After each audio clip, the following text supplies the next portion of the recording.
When we looked back over the course of the past year at natural disasters, we found that it was more or less an average year. We didn't have any mega disasters like Haiti in 2010 or Pakistan in 2010 or the terrible Japanese earthquake, tsunami, nuclear accident. We didn't have any major, huge mega disasters. But what we saw was a pattern of disasters that had recurred.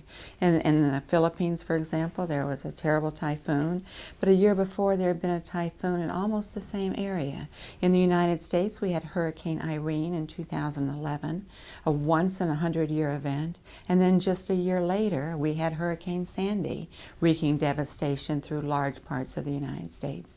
And in Pakistan, we saw that the floods in 2010 that affected 20 million people recurred in 2011, affecting 10 million people, and last year 5 million people. Now normally when 5 million people are affected, that's a huge disaster, but when a disaster recurs and it's the same kind of event, striking about the same population just a year later, it causes different consequences for both policymakers and for people. What governments do matters. Here in the United States, we've seen a tremendous increase in the capacity and responsiveness of FEMA following the disaster in 2005 of Hurricane Katrina.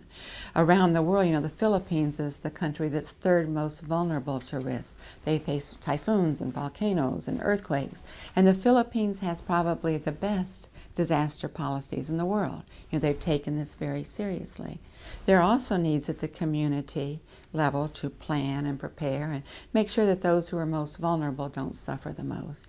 And then at the individual level, it's a question of thinking about planning for yourself, what you will do, how you will contact your kids, and rebuilding. It's very interesting to look at the political dimension of response to natural disasters. When a big disaster happens, governments have to be seen to be responding effectively. There's a clear political payoff. Bush suffered in terms of his response to Hurricane Katrina. There was a widespread perception that the government wasn't very responsive.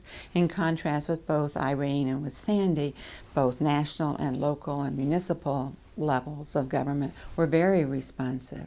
But it's easier to respond than it is to mobilize money to prevent, because sometimes under a political watch you can devote money to preventing something that's going to happen way down the road when somebody else is in a political position.